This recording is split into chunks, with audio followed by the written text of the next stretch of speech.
Hello everyone. तो students, हम 5.3 exercise solve कर रहे थे। तो इसके 3 क्वेश्चन स्टूडेंट मैंने और सिलेक्ट किए हैं। तो इन 3 स्टूडेंट से क्वेश्चन लगभग हमें पूरी एक्सरसाइज जो है कम्प्लीटली समझ में आ जाएगी, क्योंकि इसके फर्स्ट 2 क्वेश्चन और थर्ड क्वेश्चन हम ऑलरेडी पहले ही सोल्व कर चुके हैं। तो 3 क्वेश्चन मैंने और लिए हैं स्टूडेंट। तो उसमें क्वेश्चन नंबर 8 आप देखिए, find the sum of first 15 term of an AP. यानी स्टूडेंट हमें इसमें क्या फाइंड आउट करना है, S51 फाइंड आउट करना है। हमें सम फाइंड आउट करना है कितनी टर्म का, 51 टर्म्स का। हमारे पास गिवन क्या क्या है स्टूडेंट, हुज सेकंड टर्म यानी A2 एंड थर्ड टर्म यानी थर्ड टर्म। ये हमें स्टूडेंट गिवन है R14 एंड 18, और ये हमें स्टूडेंट फाइंड आउट करना है। तो देखिए स्टूडेंट, सम फाइंड आउट करने के हमारे पास 3 फॉर्मूले हैं। तो आप तीनों फॉर्मूले में से कोई सा भी उठा लीजिए। तो आपको देखिए स्टूडेंट, अलग अलग 3 फॉर्मूले हैं, तीनों में से अलग अलग हमारी रिक्वायरमेंट रहेगी। तो मैं फर्स्ट फॉर्मूले से कर रहा हूँ, आप दूसरे से भी कर सकते हैं, तीसरे से भी। तो S51 की जो वैल्यू आएगी स्टूडेंट, उसमें हमें चाहिएगा n यानी n/2। n की वैल्यू है स्टूडेंट यहाँ 51। 2a यानी फर्स्ट टर्म जो हमारे पास नहीं है, ये हमें फाइंड आउट करनी पड़ेगी, प्लस n-1। n की वैल्यू है स्टूडेंट 51, ये हमारे पास ऑलरेडी है 51, इनटू में d यानी कॉमन डिफरेंस, ये भी स्टूडेंट हमारे पास नहीं है। तो देखिए स्टूडेंट, अब अगर हमें S51 फाइंड आउट करना है तो हमें रिक्वायरमेंट है स्टूडेंट फर्स्ट टर्म की और कॉमन डिफरेंस d की। अब हम इनको स्टूडेंट, ये जो 2 कंडीशन हमें दी हुई है, इनसे फाइंड आउट करेंगे। तो अगर आप ध्यान से देखें स्टूडेंट इसको, तो ये थर्ड टर्म है और ये सेकंड टर्म है, ये दोनों कंसेक्यूटिव टर्म है। और कॉमन डिफरेंस हम d कैसे फाइंड आउट करते हैं, किसी भी एक टर्म में से उससे जस्ट पहले वाली टर्म को आप माइनस कर देते हो तो कॉमन डिफरेंस आ जाता है। तो स्टूडेंट A3 हमारे पास है 18 माइनस A2 है स्टूडेंट 14। तो आप इस वैल्यू को फाइंड आउट करेंगे तो स्टूडेंट ये आ जाएगी 4, यानी कॉमन डिफरेंस हमारे पास आ चुका है। अब स्टूडेंट हमें किसी तरीके से फर्स्ट टर्म और मिल जाए। तो देखिए स्टूडेंट, आप या तो A2 को ले लीजिए या A3 को।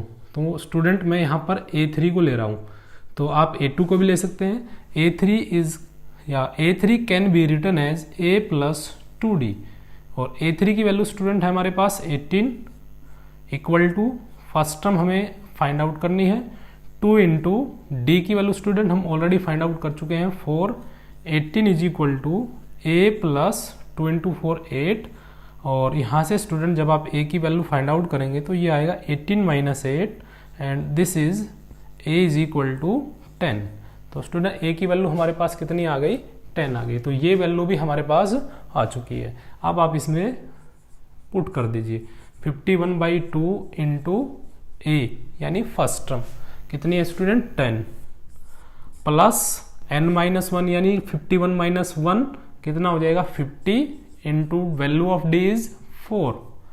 तो ये आया स्टूडेंट 51/2, 2 की 10 से मल्टीप्लाई कर दीजिए 20, प्लस 50 की 4 से 200 एंड 51/2 20 + 200 220, और 2 से स्टूडेंट इसको कैंसिल करेंगे तो 1 1 0, और प्रोडक्ट करें तो 0, 11 की 1 से प्रोडक्ट करेंगे तो 11, 1 कैरी, 11 की 5 से स्टूडेंट 55, और 1 कैरी को ऐड कर दे तो ये हो जाएगा 56। तो यानी स्टूडेंट हमारा आंसर आ गया 5610। तो यही हमें फाइंड आउट करना था स्टूडेंट। अब देखिए question number 10। So that A1 A2 and so on to n, A1 A2 up to n terms form an AP where nth term is define as given below, यानी define as below, यानी जो हमें नीचे जो है define कर रखा है किसको, nth टर्म को। तो दिमाग में स्टूडेंट एक बात हमेशा ध्यान रखना कि ये जो टर्म यहाँ दी हुई है, ये this is not last term. अभी आप इसको ऐसे कंपैरिजन करो कि सर यहाँ लास्ट टर्म है, ये भी लास्ट टर्म है, ठीक है। यहाँ nth टर्म जो है वही हमारी लास्ट टर्म है, लेकिन nth टर्म का मीनिंग जो होता है उसका मतलब है स्टूडेंट जनरल टर्म, ये सभी को रिप्रेजेंट कर रही है।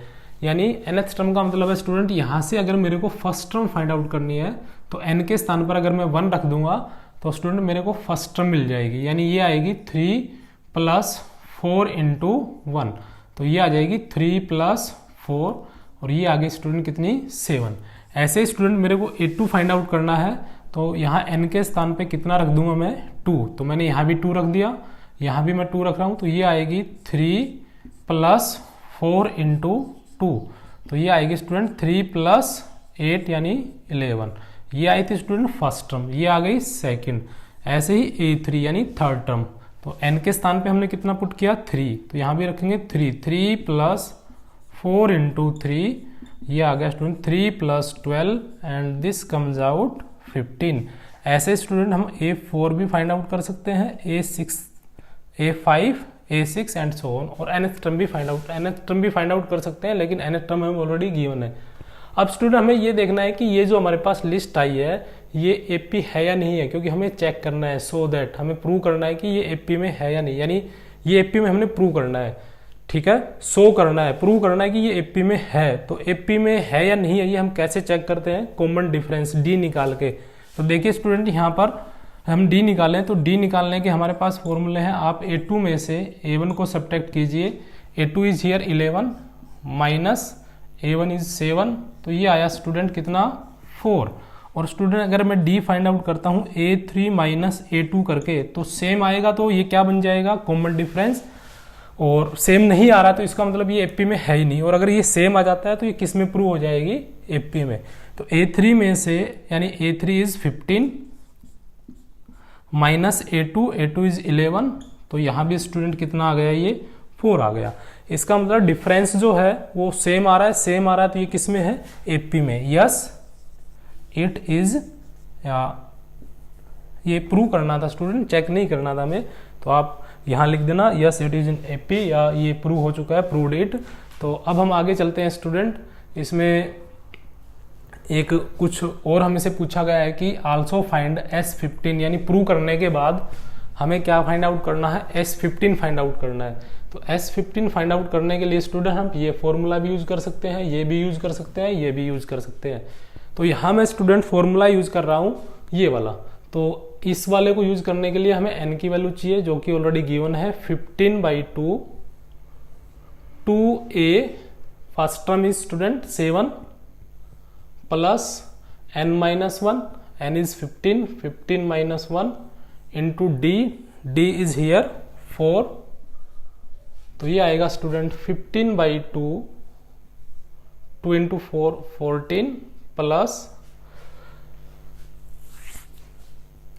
यहाँ कितना आएगा स्टूडेंट 14, और 14 की अगर आप 4 से मल्टीप्लाई करेंगे तो 14 4 जा 56, और 15/2 14 में आप 56 को ऐड करेंगे तो स्टूडेंट ये हो जाएगा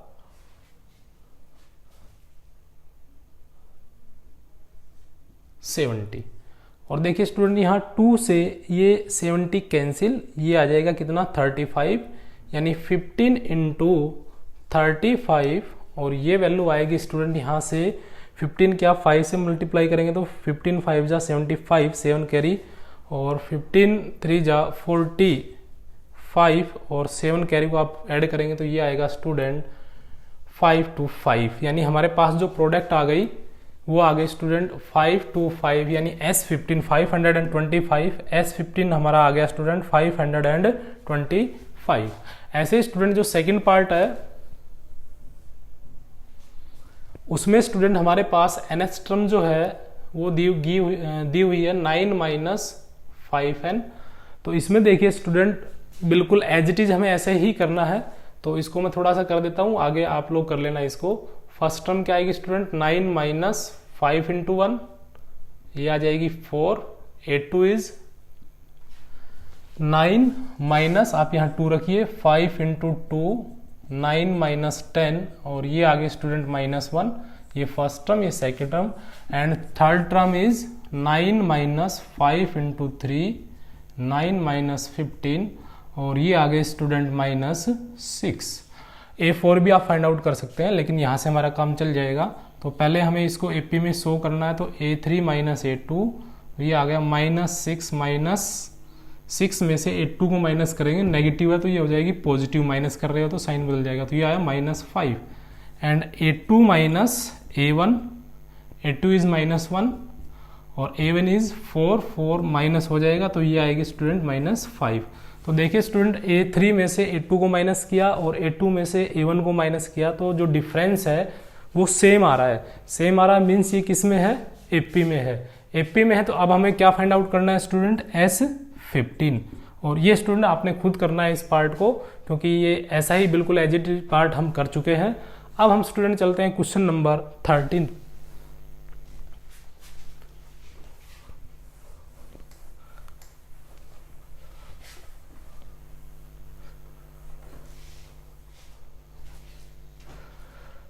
देखिए find the sum of first 15 multiple of 8, यानी स्टूडेंट हमें मल्टीपल ऑफ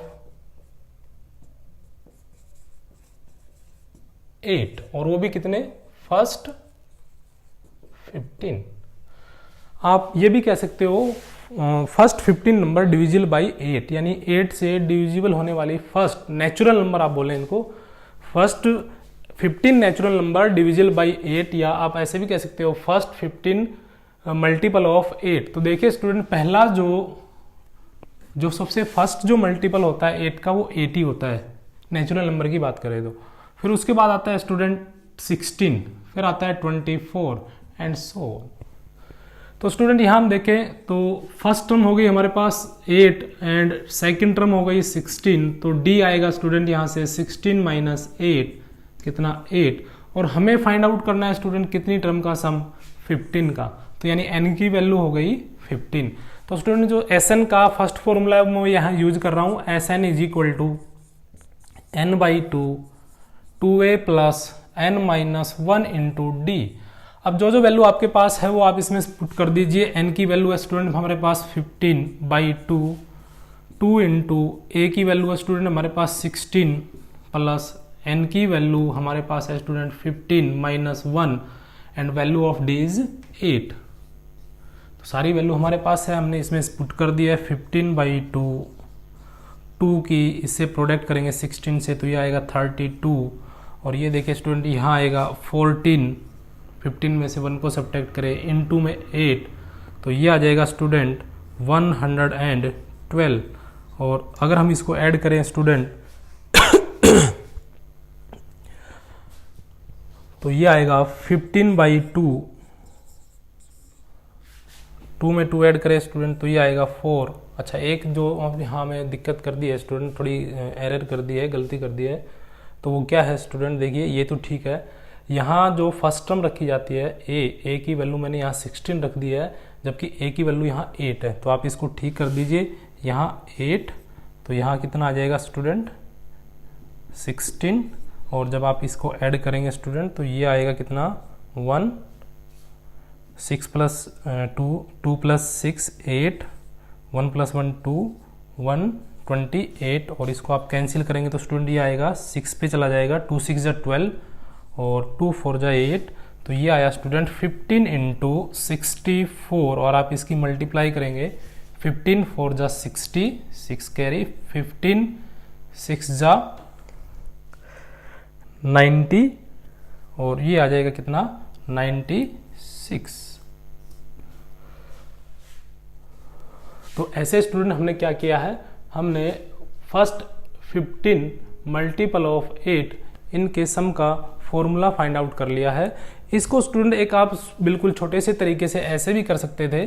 देखिए स्टूडेंट अगर आप इसको ऐसे करते, जो आपका लास्ट फॉर्मूला है n/2 a प्लस l, तो n की वैल्यू कितनी स्टूडेंट यहाँ पर 15/2, फर्स्ट टर्म कितनी है स्टूडेंट 8 प्लस, अब हमें लास्ट टर्म चाहिए। लास्ट टर्म देखिए स्टूडेंट हम डायरेक्ट निकाल सकते हैं, क्योंकि 8 का 15 मल्टीपल है, फर्स्ट मल्टीपल 8 है, सेकंड 16 है, थर्ड 24 है, तो 15वां जो मल्टीपल है 15 जो मल्टीपल है स्टूडेंट वो आएगा 15 इंटू में 8 यानी 120, तो आप यहाँ 120 रख दीजिए, तो ये आएगा स्टूडेंट 15/2 और इनको ऐड करेंगे तो 128, और इसको आप कैंसिल करेंगे तो ये आ जाएगा 15 इंटू 64, ये वही प्रोडक्ट आ गई, और इसको आप प्रोडक्ट करोगे तो 15 4 = 66 कैरी और 15 6 जा 90, 90 प्लस 6 96 स्टूडेंट, वही आंसर आ जाएगा।